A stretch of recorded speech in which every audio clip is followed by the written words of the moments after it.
공수처가 TV조선의 이성윤 지검장 에스코트 조사 단독 보도 뒤 취재기자가 방문한 시점과 인상착의 등에 대한 뒷조사를 한 것으로 파악됐습니다. 언론 자유를 위축시킬 수 있다는 지적이 나옵니다. 택시기사 폭행 뒤 1,000만 원을 건넨 이용구 전 법무차관이 공수처장 후보로 거론되는 시기여서라는 해명을 내다 논란을 또 한 번 키웠습니다.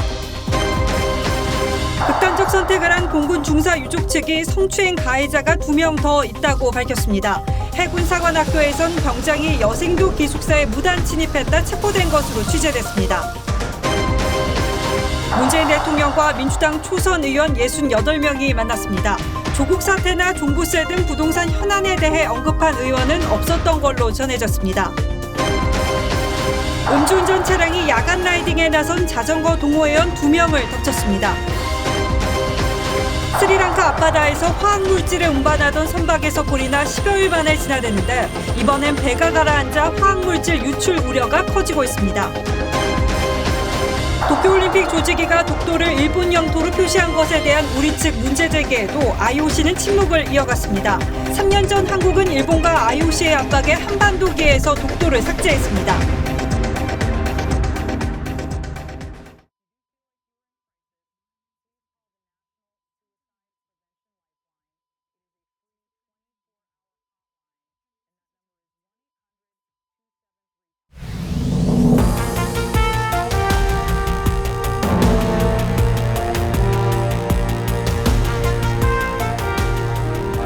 시청자 여러분 안녕하십니까? 뉴스9의 신동욱입니다. 오늘은 언론사와 권력기관 사이에 좀 예민한 얘기를 먼저 시작하려고 합니다. 다 아시겠습니다만 저희는 지난 4월 초 공수처가 이성윤 서울중앙지검장을 관용차로 모셔가 조사했다는 이른바 에스코트 조사 의혹을 보도한 바 있습니다. 이 보도의 파장은 컸습니다. 현 정부가 검찰개혁의 가장 중요한 성과로 내세운 공수처가 납득하기 어려운 첫걸음을 뗐다는 사실이 만천하에 드러났고 공수처의 미래에 대한 우려가 동시에 제기됐습니다. 그런데 이 보도가 나간 뒤 공수처는 해서는 안 되는 또 하나의 이상한 행보를 보였습니다. 보도 닷새 만에 공수처 수사관들이 사건 현장을 찾아서 저희 취재 경위를 세세하게 캐묻고 기자의 모습이 담긴 CCTV 등을 가져간 사실이 확인됐습니다. 공수처가 언론의 취재 활동을 1호 조사 대상으로 삼은 셈입니다. 저희는 이런 공수처의 행위는 언론 사찰의 성격이 있다고 보고 심사숙고 끝에 당시 동영상을 공개하기로 했습니다. 먼저 최민식 기자가 보도하겠습니다. 피의자 신분인 이성윤 중앙지검장이 과천의 한 주차장에서 공수처장 관용차를 타고 이동했다가 1시간여 뒤 다시 돌아오는 모습을 단독 포착했습니다. 보도 닷새 뒤인 4월 6일 아침, 공수처가 이성윤 지검장을 에스코트했던 바로 그 자리에 하얀색 승용차가 멈춰섭니다. 먼저 내린 남성이 건물로 다가가 CCTV 위치를 확인하고 뒤이어 차에서 내린 여성과 함께 건물로 들어갑니다. 남녀는 공수처 수사관으로 파악됐습니다. 건물 관계자는 공수처 수사관들이 TV조선 기자가 방문한 시점과 동행자를 물었고 인상착의와 옷차림까지 캐물었다고 전했습니다. 이들은 1시간 넘게 사무실에 있으면서 기자가 방문한 시간대에 CCTV 영상을 가져간 것으로 전해졌습니다. 문제는 공수처에는 민간인 신분의 기자를 직접 수사할 권한도 기자의 취재 활동을 조사할 근거도 없다는 점입니다.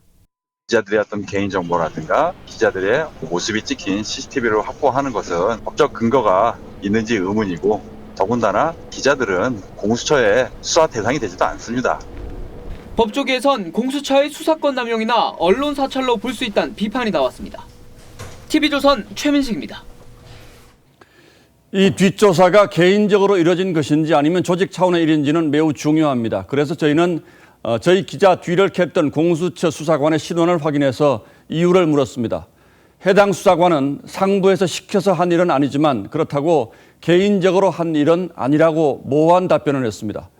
누가 시켜서 한 일이든 공수처가 언론의 취재 활동을 조사할 근거는 없습니다.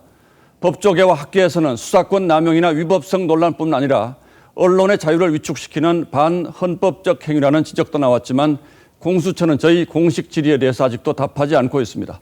이어서 주원진 기자가 보도합니다. 당당한 걸음으로 건물로 들어가는 한 여성. 공수처 소속 A 수사관입니다. 경찰 간부 출신으로 변호사 자격증을 보유한 A 수사관은 지난 3월 공수처에 합류했습니다. 김진욱 공수처장 직속인 수사과 소속인데 공수처 업무 전반에 관여하고 있는 것으로 전해졌습니다. 취재 뒷조사 의혹에 대해 A 수사관은 기자를 입건하고 정식 수사를 한 것은 아니라고 말했습니다. 이어 상부의 지시를 받고 한 것은 아니라면서도 개인적으로 한 일은 아니라며 모순된 답변을 했습니다. 개인적으로 할 수가 없죠, 제가. 위에 보고를 드리고 뭐 하셨다는 말씀이시죠? 그거는 제가 말씀을 드리기가 좀 어렵고요. 학계에서는 수사기관이 법적 근거 없이 취재활동을 조사하는 것은 언론 자유를 위촉시키는 것이며 반헌법적 소지가 있다는 지적이 나왔습니다.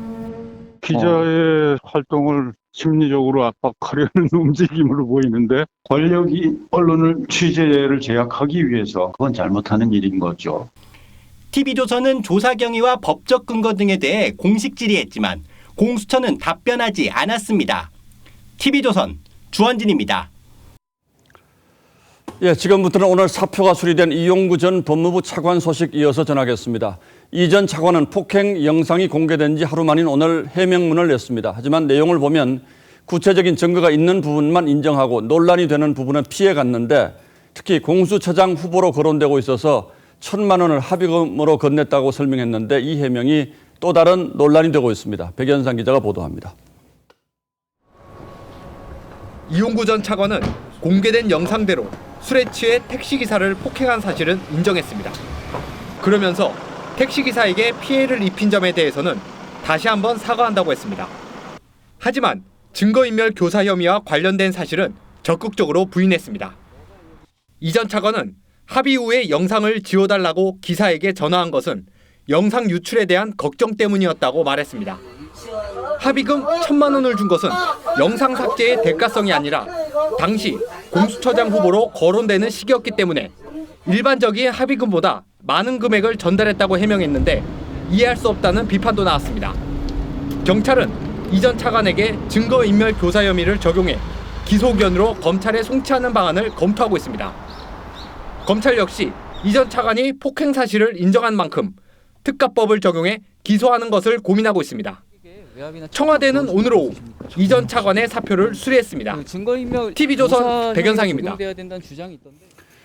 이용구 전 차관이 택시기사를 폭행하는 장면이 담긴 블랙박스 영상도 한 언론을 통해 공개됐습니다. 이 영상에는 운행 도중에 폭행했던 게 고스란히 드러나 있는데 경찰은 이 장면을 보고도 단순 폭행으로 처리해서 사건을 내사 종결했다는 사실이 뒤늦게 분명히 확인됐습니다.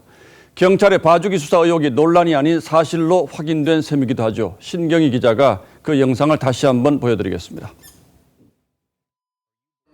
운행 중인 택시에서 목적지에 거의 도착했다는 안내음이 나오자 택시기사가 손님에게 정확한 하차 지점을 묻습니다. 뒷자리에 앉은 남성은 욕설을 합니다. 기사가 욕한 거냐고 묻자 목을 조릅니다.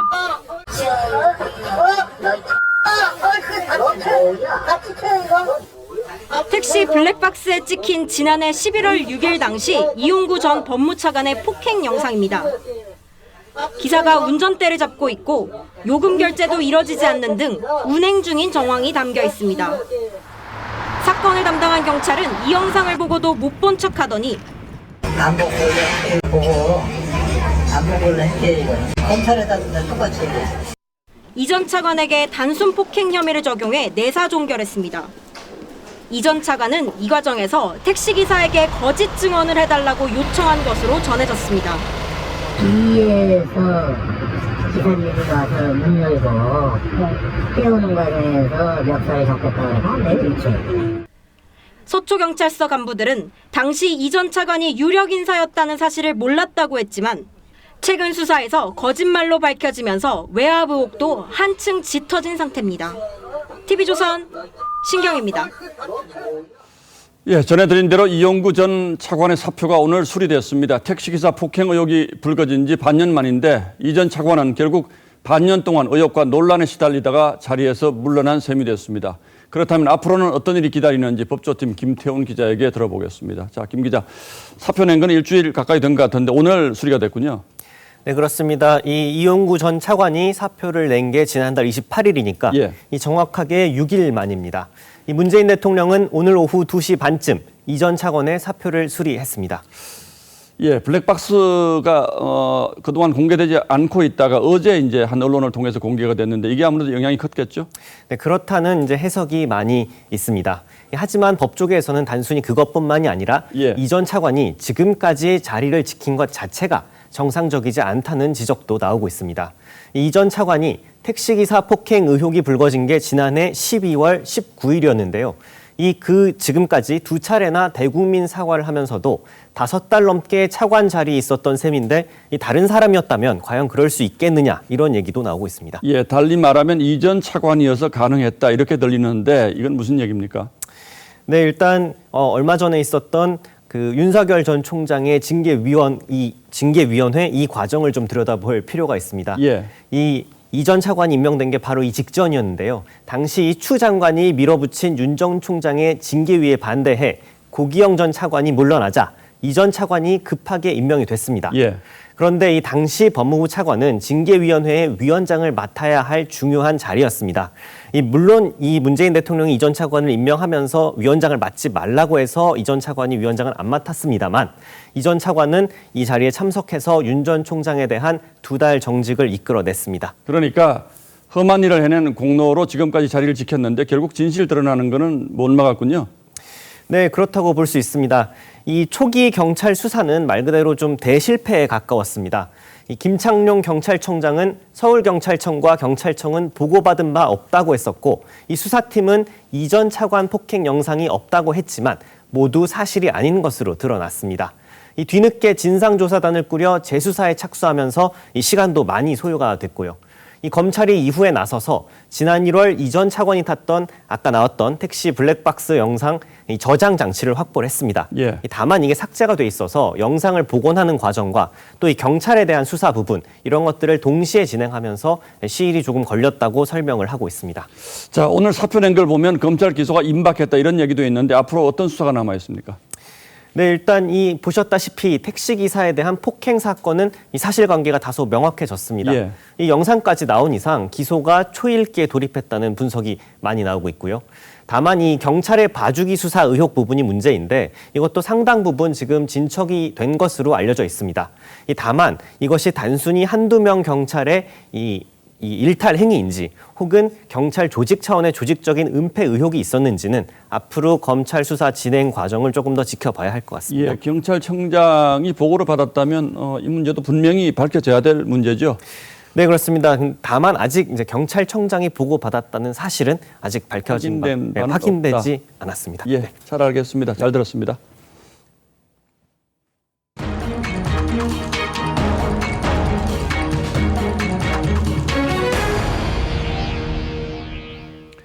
공군에 이어 해군의 성군기도 바닥까지 떨어졌다는 사실이 저희 취재로 확인됐습니다.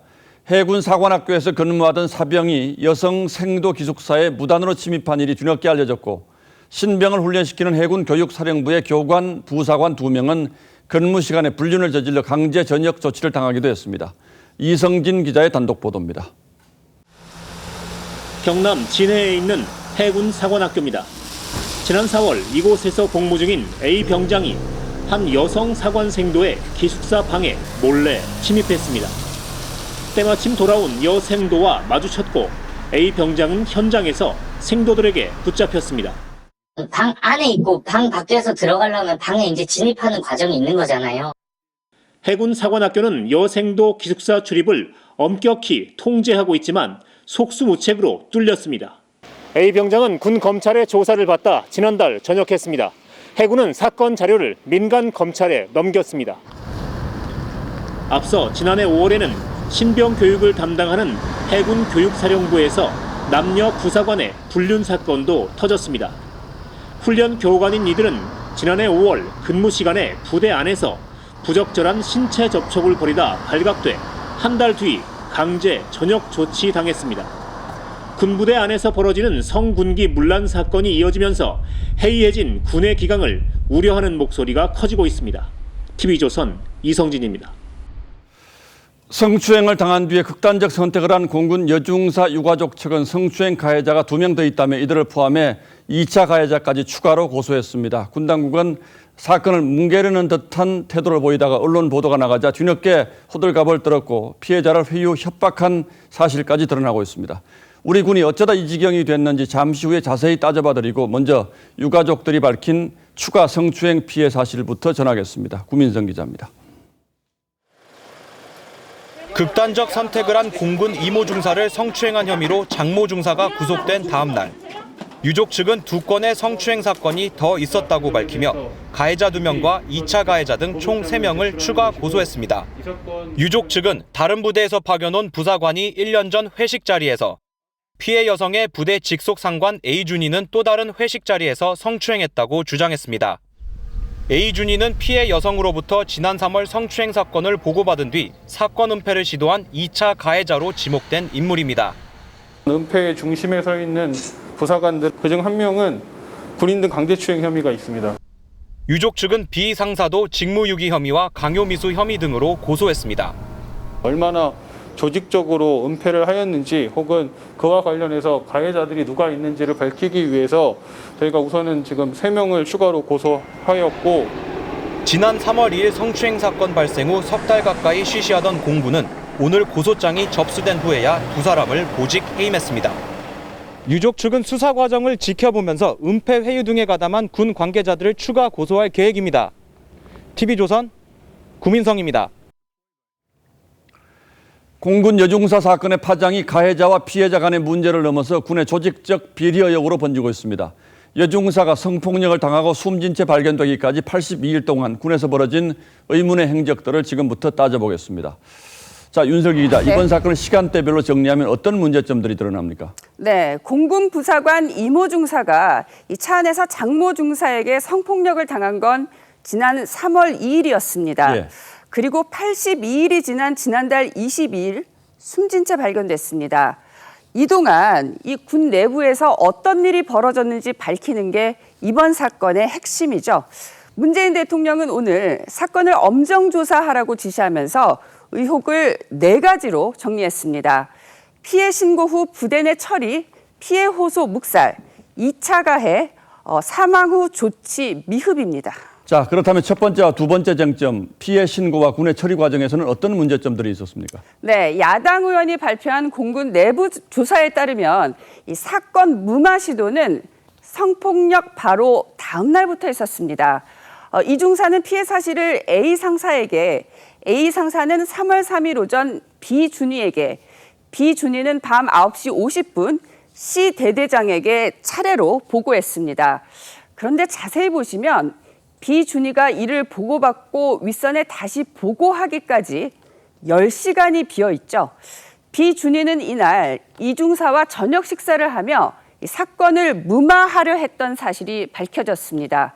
또 가해자와 분리 조치는 신고 2주 후에야 이뤄졌죠. 자, 그렇다면 군수뇌부가 최종적으로 보고를 받은 시점은 언제입니까? 네, 이성용 공군 참모총장이 사건을 보고받은 건 지난달 22일 바로 이 중사가 숨진 날이었습니다. 서욱 국방부 장관은 이로부터 3일 뒤인 25일 최초 보고를 받았죠. 이 총장은 성범죄를 무관용 원칙으로 다루라고 오늘 지시했는데요. 정작 가해자는 사건 발생 석 달이 지나서야 구속됐습니다. 이런 부분들이 문 대통령이 지적한 사망 후 조치 미흡에 포함된다고 볼 수 있겠죠. 결국 군 당국의 부적절한 초기 대응이 무분별한 2차 가해로 이어졌다, 이렇게 볼 수도 있겠군요. 그렇습니다. 상관들은 이 중사를 조직에 해를 끼치는 사람으로 몰아갔고 성폭력은 살면서 한 번쯤 있는 일로 치부했다고 이낙연 전 민주당 대표가 SNS에 썼습니다. 심지어 이 중사 남편까지 가해자 인생을 생각해 용서해주라는 회유를 받았다고 오늘 유족 측이 폭로했습니다. 이 중사 사건을 계기로 잇따라 드러난 군의 숨겨진 모습에 전문가들조차 당혹해하는 분위기입니다. 바로 감찰로 보고할 수 있게 제도상으로는 군에서는 다 갖춰져 있어요. 절차상으로는 문제가 없는데 저도 잘 이해가 안 돼요. 예, 이 중사의 극단적인 선택이 처음에 단순 변사 사건으로 보고됐다는 보도도 있었는데 이 사건에 대한 군의 태도가 바로 여기에 압축돼 있는 것 같군요. 그렇습니다. 예, 윤슬기 기자 잘 들었습니다.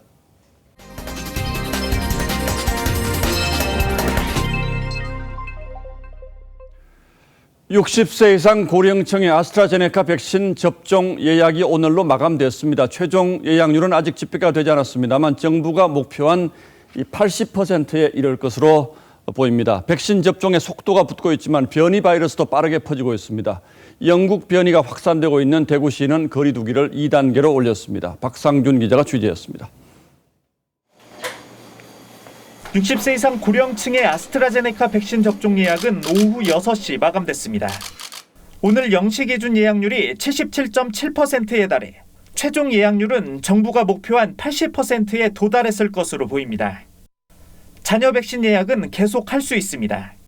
60세 이상 고령층은 기존 방식과 같이 전화나 방문 등을 통해서 의료기관에 자녀 백신이 발생했을 때 접종 가능하도록 하였습니다. 백신 접종자는 1차 670만 명, 2차는 220만 명을 넘어섰습니다. 2차 접종자가 늘면서 접종 완료 뒤 2주가 지났는데도 감염되는 사례도 늘고 있습니다. 화이자를 맞은 고령층 5명이 양성 판정을 받아 방역당국이 변이 감염 여부를 조사하고 있습니다. 전파력이 빠른 영국 변이가 확인된 대구 유흥업소발 집단 감염은 268명까지 늘었습니다. 대구시는 거리 두기를 2단계로 격상했습니다. 영국 변이 바이러스가 지역 내 확산되어 우리 지역의 우세종이 되어가고 있는 듯한 상황입니다. 감염 경로가 불분명한 확진자가 잇따르고 있는 제주는 앞서 지난달 31일부터 거리 두기 단계를 올렸습니다. TV조선 박상준입니다.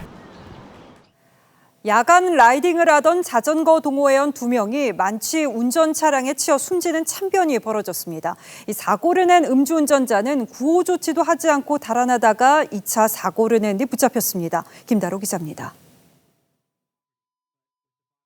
자전거 2대가 전조등을 켜고 도로를 달립니다. 그 뒤를 승용차 한 대가 빠르게 질주하더니 자전거 2대를 그대로 들이받습니다. 이제 택시가 나가서 이제 나가본 상태인데 그때는 이 차량이 없었거든요. 어젯밤 9시쯤 충남 서산의 한 도로에서 50대 A씨가 차를 몰다 자전거 2대를 덮쳤습니다. 자전거를 타던 한 명은 50여 미터나 튕겨나갈 정도로 사고의 충격이 컸습니다. 자전거 동호회원인 이들은 헬멧과 조명등을 갖추고 야간 라이딩에 나섰다가 사고를 당했습니다. 운전자 A씨는 사고를 낸 뒤 구호 조치도 하지 않은 채 700m가량을 달아나다 트럭과 2차 사고를 내고서야 붙잡혔습니다. 사고 당시 운전자 A씨의 혈중 알코올 농도는 면허 취소 수준이었습니다. 운전면허도 없었던 것으로 드러났습니다. 현장에서 이탈을 한 후에 2차 사고가 났어요. 음주의 정황들 그런 것들이 이제 확인이 돼서 경찰은 오늘 A씨에 대한 구속영장을 신청하고 윤창호법을 추가 적용할지를 검토할 예정입니다. TV조선 김대로입니다. 산업 현장에서 안전사고로 또 근로자가 숨졌습니다. 이 경기도의 한 건설 현장에서 근로자가 지게차에 치여서 숨진 건데 작업 중인 상황도 아니었습니다. 배상윤 기자입니다.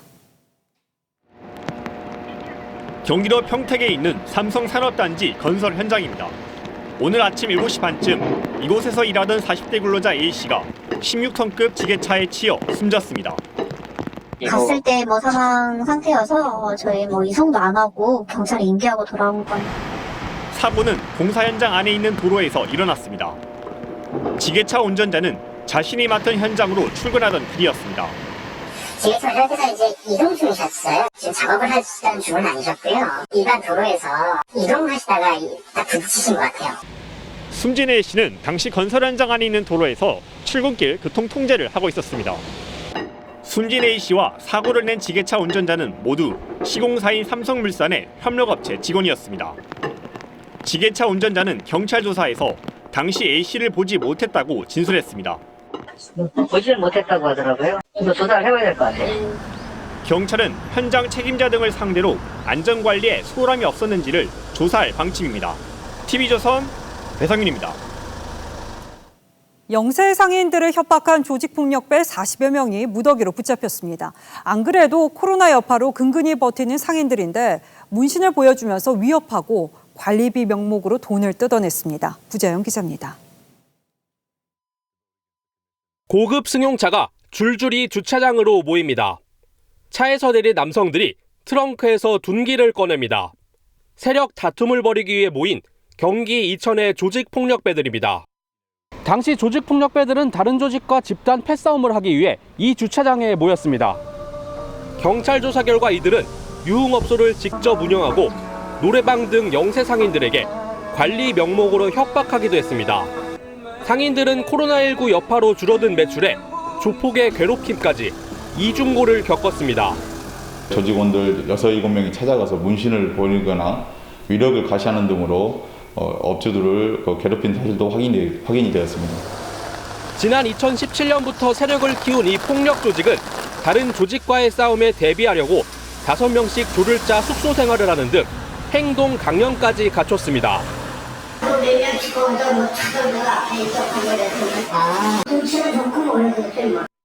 경찰은 1년 8개월간의 수사 끝에 조직폭력배 44명을 붙잡아 두목 A씨 등 간부 8명을 구속했습니다. TV조선 구자영입니다. 이 밤낮으로 빚 공해에 시달린 주민들이 10년 소송 끝에 대법원에서 손해를 인정받게 됐습니다. 통유리로 이뤄진 네이버 본사 인근에 사는 아파트 주민들이 이끌어낸 결과인데요. 대법원 판결 이후 윤서아 기자입니다. 아파트 창밖 통유리 빌딩 외벽에 강렬한 햇빛이 반사돼 들어옵니다. 낮엔 반사된 햇빛을, 밤엔 환한 빌딩 조명을 정면으로 마주하다 보니 아파트 주민 입장에선 빛 공해로 생활이 힘들 정도입니다. 5시 반, 6시 되면은 빛이 들어와요. 직접 태양을 갖다 마주 쬐다고 보면 될 거야. 빛이 사람 생체 리듬이나 그런 걸 갖다가 파괴할 수 있겠다. 참다 못한 아파트 주민 60여 명은 2010년 네이버를 상대로 손해배상 소송을 제기했습니다. 1심 재판부는 네이버 측에 주민에게 손해배상하라며 햇빛을 차단하는 시설 설치 의무도 인정했습니다. 하지만 항소심 판단은 달랐습니다. 항소심 재판부는 커튼으로 햇빛을 차단할 수 있어 주민 생활 방해가 참을 한도를 넘었다고 보기 어렵다고 판단했습니다. 대법원은 이 판단이 생활 방해를 너무 좁게 해석했다며 사건을 다시 서울고법으로 돌려보냈습니다. 대법원은 햇빛 반사로 인한 생활 방해는 햇빛을 가리는 1조 방해 판단 기준과는 다른 기준을 적용할 필요가 있다며 햇빛 유입 강도와 각도, 유입 시간, 창가 거실 위치 등을 종합적으로 따져 다시 판단하라고 했습니다. TV조선 윤서아입니다. IT 기업들이 연달아 500원짜리 동전 크기만한 위치 추적 장치를 내놨습니다. 작고 가벼운 덕에 잃어버리기 쉬운 물건의 분실 방지 효과도 있습니다만 또 반면에 작고 가벼운 탓에 스토킹 범죄에 이용될 수 있다는 우려가 나오는데요. 이 추적 장치를 휴대전화로 찾을 수 있다고 해서 장혁수 기자가 한번 찾아봤습니다. 최근 관심을 끄는 소형 위치 추적기. 휴대폰이나 핸드백, 열쇠 등 어디든 매달기만 하면 분실 시 앱을 이용해 찾을 수 있습니다. 반려견이나 어린이가 길을 잃는 등의 경우에도 유용하다는데 이거 정확도 한 어느 정도 오차나요? 제가 집에도 쓰긴 하는데 도움 있는 데까지는. 최근 출시된 위치 추적 기기입니다. 여기 보시면 반려견이나 잃어버리기 쉬운 물건에 사용한다고 나와 있는데요. 뜯어보면 굉장히 작고 가볍습니다. 그런데 추적기가 부적절하게 이용될 수 있다는 우려가 커집니다. 추적기를 다른 사람 차량이나 가방, 옷주머니 등에 몰래 넣으면 본인 모르게 위치 추적이 가능하다는 겁니다. 취재진 차량에 이 위치 추적 기기를 붙여보겠습니다. 추적기를 단 차량이 떠나고 10분 뒤 아무런 정보도 없이 차량을 찾아 나서 봤습니다. 추적 앱을 켜자 현재 차량 위치가 나오고 지금 차가 마포구 도화동에 있다고 나오거든요. 수시로 이동 상태까지 알려주는데 이 근처에서 지금 이동 중인 것 같은데 또 조금 더 위치가 바뀌었거든요. 지금 이 근처에 있는 것 같은데 찾아보겠습니다. 이동 신호가 멈춘 곳에 가자 쉽게 차를 찾을 수 있었습니다. 네, 여기 있네요. 오, 진짜 찾았네. 크기가 작아 누군가 내 옷이나 가방 등에 몰래 넣을 수도 있습니다. 이번에는 이 위치 추적기를 가방에 넣어보겠습니다. 역시 어렵지 않게 찾아냈습니다. 저기 보이네요. 카페 앞에. 건물 안 등 근거리에서는 추적기에 다가갈수록 신호가 강해져 정확한 위치를 파악할 정도. 사생활 침해 등의 우려가 나올 수밖에 없어 보이는데 좀 악용될 수 있을 것 같기도 하고 스토킹 같은 것도 되게 어렵잖아요, 처벌하기가. 이런 우려에 대해 삼성 측은 몰래 설치한 추적기 찾아내기 기능 등 다양한 대책이 있다고 밝혔습니다. 하지만 서로 다른 제조사 기기 간 추적이 제한되는 등 대책마저 한계가 있는 상황. 전문가들은 발전된 기술이 악용되지 않을 보다 적절한 대책이 필요하다고 지적합니다. 기술은 사실 중립적인 거니까 미리 이제 위험성에 대해서 고지를 하고 소비자가 스스로 어떤 자기 보호 조치를 할 수 있도록. 실제로 지난해 헤어진 여자친구 차에 추적기를 부착해 스토킹한 남성이 실형을 선고받았습니다. 반려견한테만 적용하면 좋겠네. 쏙 놓고 가면 모를 것 같은데. 현장 추적 장혁수입니다. 연속기획 2030 신직장인에서는 MZ세대의 소비 패턴을 짚어봤습니다.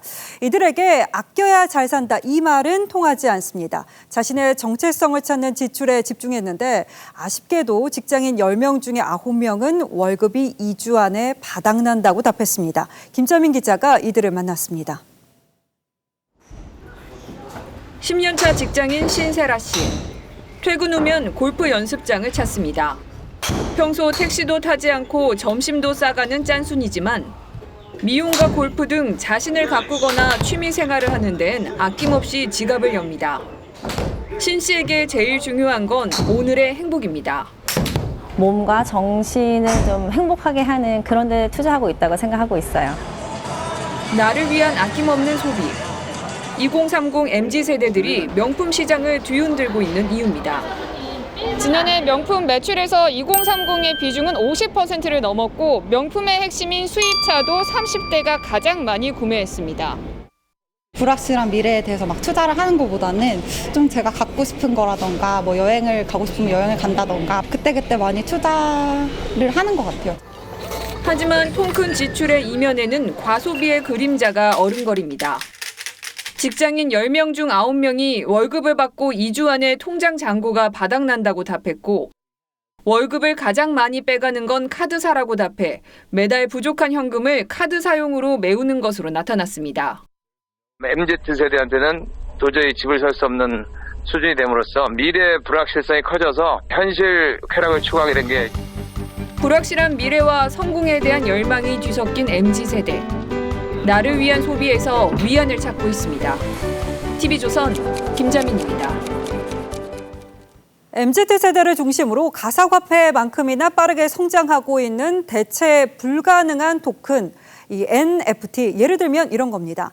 영상, 사진 하나하나도 고유의 인식값이 부여되면서 가상자산으로서 가격이 매겨질 수 있습니다.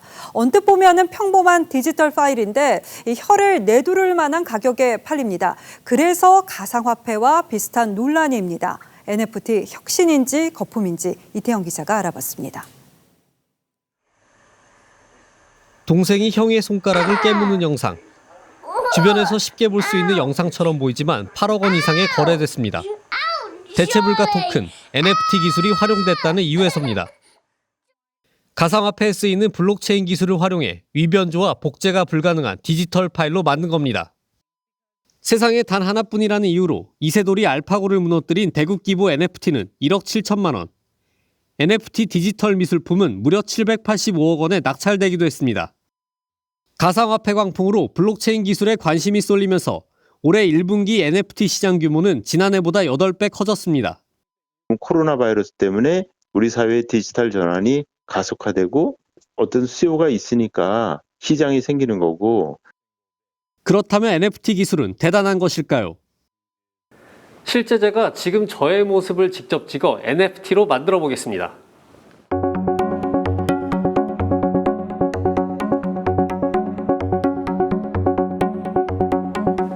제 사진이 영구적으로 보존이 되고 복제가 불가능한 NFT로 만드는 데 걸린 시간은 불과 1분입니다. 이렇게 만들어진 NFT는 마켓에서 자유롭게 매매됩니다. 문제는 이렇게 쉽게 우후죽순 발행되다 보니 투기 논란이 갈수록 커진다는 점. 세계적인 화가 데이비드 호크니는 NFT 광풍을 국제적인 사기 협작꾼들이 하는 것이라며 비난했습니다. 또 다른 창작자의 원본을 도용해 중복 발행도 가능한 만큼 거품 논란도 뜨겁습니다. TV조선 이태용입니다. 예, 다음 뉴스입니다. 민주당 송영길 대표가 어제 조국 사태에 대해서 사과를 한 뒤에 민주당 내에선 관련 논란을 매듭지어야 한다는 기류가 형성되고 있습니다. 동시에 윤석열 전 총장 쪽으로 전선을 옮기고 있습니다. 민주당 의원들이 언론에 나가 윤 전 총장에 대한 집중적인 공세에 나서자 윤 전 총장 측은 도를 넘었다는 입장문까지 냈습니다. 조정 기자가 보도합니다. 민주당 친문 의원들은 어제 송영길 대표의 조국 전 법무장관 관련 입장을 존중한다고 했습니다. 스스로 더 엄격한 잣대를 가지고 반성하겠습니다. 조국 전 장관님을 좋아하시는 분들은 마음이 아프실 수도 있을 거라고 생각합니다. 하지만 당대표로서의 판단을 존중하고요. 맹탕 사과라는 비판이 커지면서 대선 국면에서 조국 사태 논란이 반복되는 걸 막겠다는 뜻으로 읽힙니다. 당내에선 조 전 장관이 윤석열 전 총장 임명에 책임이 있다는 주장도 나왔지만 어떻게 그런 최종적인 임명 과정까지 가게 됐는지, 민정수석으로서의 역할은 어땠는지. 조 전 장관은 책을 읽어보라며 책임론을 비켜갔습니다. 대신 민주당은 잇따라 윤 전 총장 가족 관련 수사를 거론하고 나섰습니다. 당연히 동일한 잣대로 엄정하게 수사를 해야죠. 윤석열 전 총장의 장모가 10원 한 장 피해를 줬는지 안 줬는지는 재판과 수사에서 가려질 것입니다. 그러자 윤 전 총장 측은 입장문을 내고 구체적 내용도 알지 못하면서 일방적 비방을 하고 있다며 법조인 출신 정치인들마저 도 넘은 언행을 계속하고 있다고 비판했습니다. TV조선 조정른입니다. 민주당 초선 의원 68명이 오늘 청와대에서 문재인 대통령을 만났습니다. 앞서 재보궐선거 참패 뒤에 일부 초선 의원들은 조국 사태에 대한 반성문도 쓰고 부동산 문제에도 목소리를 높였던 만큼 쓴소리가 나올 것으로 예상됐습니다만 사진 한 장 남긴 맥없는 만남이었다는 얘기가 들려왔습니다. 윤수영 기자가 보도합니다. 민주당 초선 의원 81명 가운데 68명이 참석한 간담회였지만 청와대는 행사를 비공개로 진행했습니다. 의원들은 확장 재정 편성 등을 요구했지만 부동산 정책 등 국정 운영 기조의 변화를 요구하는 목소리는 없었습니다. 일체의 망설임 없이 바로 수락한 것과 한미 정상회담의 큰 성과에 대해 감사를 표했습니다.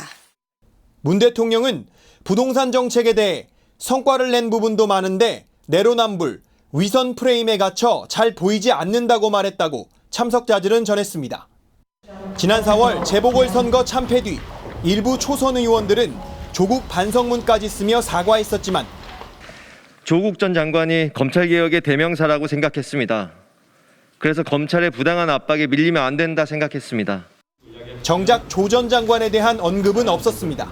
조국 상황 문제 가지고 이제 대통령한테 굳이 질문해야 될 그런 필요성들을 못 느꼈던 것 같습니다. 의원님들이. 발언권을 얻은 의원은 13명으로 발언 시간도 1인당 3분에 불과했습니다. 대신 대통령이 참석 의원 전원과 개별적으로 기념 촬영을 하는데 20여 분이 걸렸습니다. 야당은 초선에 쓴소리는 없고 문비어천가만 들렸다고 비판했습니다.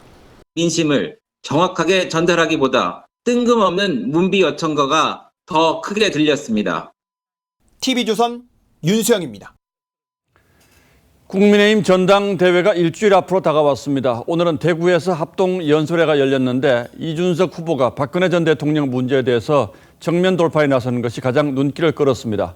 박 전 대통령 탄핵은 정당했고 대표가 되더라도 사면 요청은 하지 않겠다고 했습니다. 가장 예민한 문제지만 피해가지 않겠다는 뜻이고 이번 경선에 승부수를 띄운 셈입니다. 이채림 기자가 취재했습니다.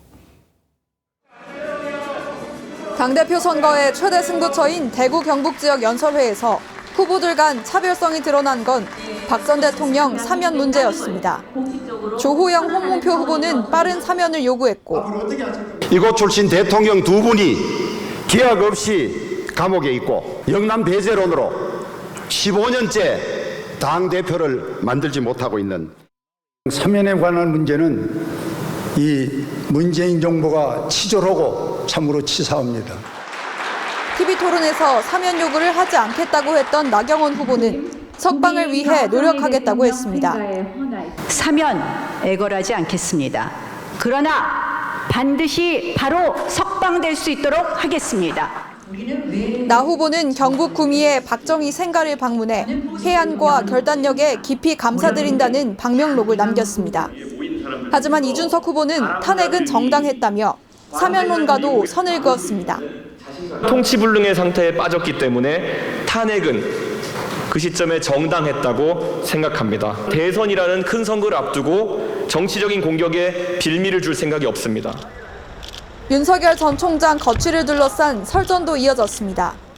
윤 전 총장이 국민의힘과의 접촉면을 늘리는 데 대해 이 후보는 자신의 버스 운행론이 옳았다고 주장했고 사실상 저희 버스가 출발하기 전에 타겠다는 의지로 화답한 것으로 보입니다. 나 후보는 아전인수격 해석이라며 언론 플레이로 대선 후보에 불쾌감을 줬다고 비판했습니다.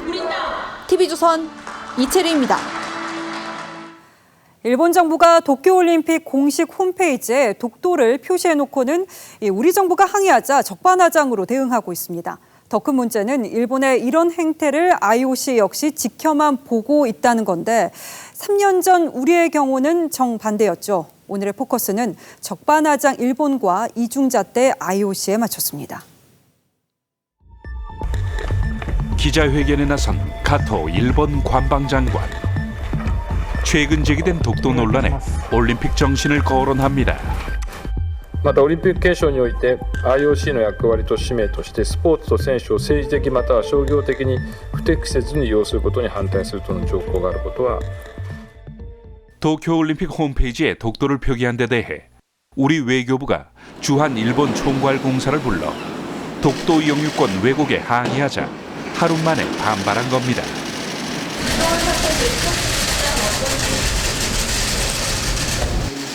하지만 일본이 올림픽 정신을 정치적으로 이용한다는 비난에서는 자유롭지 못하죠.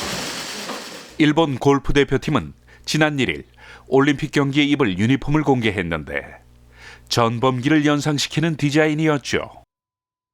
일본 골프협회는 태양이 솟는 이미지라며 사실상 전범기인 우길기 사용을 인정했습니다.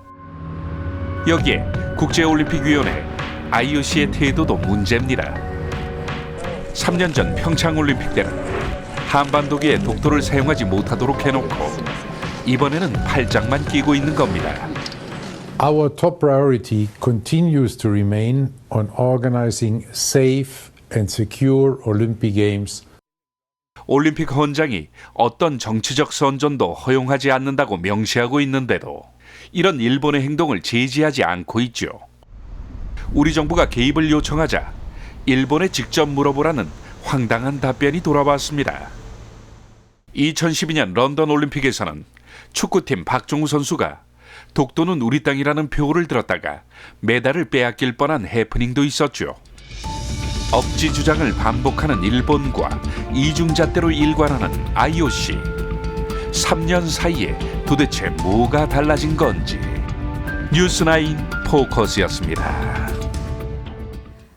스리랑카 앞바다에서 화학물질을 운반하던 선박에서 불이 나 열흘 넘게 불에 타면서 주변 해변이 오염됐는데 겨우 진압하고 나니까 이번에는 배가 가라앉고 있습니다. 유독물질이 바다에 그대로 유출될 위험에 처했습니다. 이유진 기자입니다. 시커먼 연기가 해상을 뒤덮었습니다. 불길이 치솟는 컨테이너선을 향해 모래주머니를 던지고 물을 뿌립니다. 싱가포르 국적의 MVX 프레스펄은 스리랑카 수도 콜룸부 인근에서 입항을 기다리고 있었는데 지난달 20일 불이 났습니다. 승조원 25명은 구조됐지만 불길이 1,400여 개 컨테이너로 옮겨 붙었습니다. 그 안에 있던 기름과 플라스틱 덩어리들이 해변으로 밀려왔습니다. නැව නිසා මේ ආවට පරිසරයේ හානියක් වෙනවා. 하니약 깨나 කියන්නේ නැවේ තියෙන ඉන්ධන මුහුද ජලයේ මිශ්‍ර වෙනවා. 불은 12일 만에 겨우 껐지만 이제는 불을 끄기 위해 배에 뿌린 물의 무게에 짓눌려 배가 가라앉기 시작했습니다. 배에는 질산 25톤, 벙커유 270여 톤, 가스 50톤 등이 실려 있습니다. 환경 재앙 우려가 커진 겁니다. It has damaged the whole ecosystem. It has damaged the ocean. Fish and corals, all these have been destroyed. 불을 끄고 난 뒤 배를 먼바다로 이동시켜 화학물질을 옮기려던 스리랑카 당국의 계획은 엉켜버렸습니다. 당국은 기름이 본격 유출되는 최악의 상황에 대비하고 있습니다. 당국은 불이 나기 전에 배에 질산이 누출되고 있었다는 증언 등을 바탕으로 화재 원인도 조사하고 있습니다. TV조선 이유진입니다. 축구대표팀 벤투 감독이 한국 축구 사상 최장수 감독이 됐습니다. 아시아 최초인 10회 연속 월드컵 진출을 겨냥한 벤투 감독이 TV조선과의 단독 인터뷰에서 필승을 약속했습니다. 장동욱 기자입니다. 러시아 월드컵이 끝난 2018년 8월 축구대표팀 사령탑을 맡았던 파울루 벤투 감독. 오늘로 1017일째 슈틸리케 감독을 뛰어넘는 역대 최장수 기록을 썼습니다. 이변 없이 내년 카타르 월드컵 진출을 이뤄낸다면 본선까지 함께할 전망. 하지만 현재 상황은 잿빛입니다. 답답한 경기력에 변화 없는 선수 기용과 K리그 홀대 논란까지. 지난 3월 숙적 일본에게는 0대3으로 대패해 바닥을 쳤습니다. 이번 주말부터 시작되는 투르크메니스탄, 스리랑카, 레바논과의 홈 3연전이 반전의 기회입니다. 손흥민과 황의조, 이재성 등 유럽파는 물론 K리그, 올림픽팀 에이스들까지 최상의 전력을 갖춘 만큼 홈 관중 앞 통쾌한 대승이 절실합니다.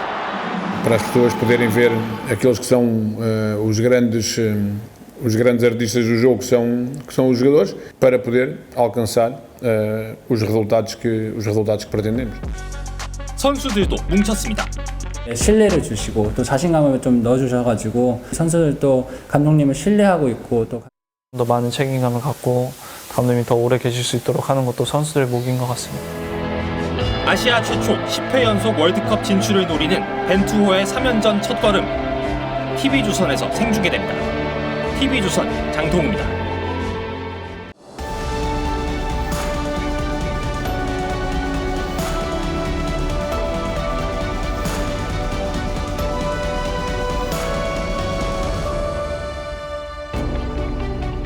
레이건 시대 미 법무장관이 경찰에게 지명 수배된 사건이 있었습니다. 무슨 사연이었는지 보시죠. 로스앤젤레스 도심 대로를 무단 횡단하던 남자 2명이 적발되었습니다. 경찰은 신분증 제시를 요구한 뒤 $10씩 벌금 고지서를 발부했습니다. 레이건의 선거 참모했던 두 사람은 나중에 법무장관이 된 에드윈 미즈와 CIA 국장이 된 윌리엄 케이시였습니다. 두 거물을 못 알아볼 리 없었겠지만 경찰은 가차 없었습니다. 그리고 5년 뒤 경찰은 미즈 법무장관이 벌금을 내지 않은 사실을 발견하고 체포영장을 받아서 수배령까지 내렸습니다. 미즈는 연체료를 더한 $135를 물어야 했습니다. 워싱턴 경찰이 의사당 앞에서 시위하던 시장에게 뒷수갑을 채우고 연행한 일도 있었습니다. 인도를 점거해 보행자에게 불편을 끼친 혐의였습니다. 경찰은 시장을 7시간 동안 구금 조사한 뒤에 보석금 $50를 받고서야 새벽 1시에 석방했습니다. 이용구 전 법무차관이 술에 취해 택시기사에게 욕을 하고 거칠게 멱살을 움켜쥡니다. 사건 발생 7달 만에야 공개된 블랙박스 영상입니다. 그 7달 동안 벌어진 일들은 우리 정치 권력과 경찰의 일그러진 초상이 이리 얽히고 저리 설킨 복마전 그 자체였습니다. 사건 당일 이 전 차관은 현행범인데도 조사받지 않고 귀가했습니다. 경찰은 운전자 폭행 가중처벌법을 적용하지 않았고 입건도 하지 않은 채 사건을 종결했습니다. 한 달 뒤 대통령은 그를 법무차관에 기용했습니다. 전임 차관이 윤석열 총장 징계에 반대해 사퇴한 바로 다음 날이었습니다. 징계위를 열려면 법무차관이 급히 필요하던 때였습니다. 그리고 보름 뒤 사건이 세상에 알려졌지만 그는 꿋꿋이 자리를 지켰습니다. 그러는 사이에 담당 경찰관이 블랙박스 영상을 보고도 못 본 걸로 하자고 덮어버렸던 사실이 밝혀졌습니다. 그러고도 경찰은 사건을 질질 끌었고 며칠 전 또 다른 거짓말이 드러났습니다. 이 차관이 누군지 몰랐다던 주장과 달리 공수처장 물망에 오른 유력 인사라는 사실을 다 알고 있었던 겁니다. 기사에게 1,000만 원을 건넨 사실도 드러났습니다. 운전자를 폭행하고 사건 무마를 시도하고 거짓말을 하고 그러고도 차관 자리에서 버티다가 더 이상 물러설 곳이 없어지자 결국 사의를 표시했습니다. 그런 피의자가 정치 권력의 두둔과 경찰의 은폐를 6달 동안 받으면서 법과 정의를 실현해야 할 법무차관 자리를 깔고 앉은 나라, 그리고 이런 사람에게 국민의 세금으로 월급이 나가는 나라가 바로 지금 대한민국입니다. 6월 3일 앵커의 시선은 법 앞에 불평등한 나라였습니다.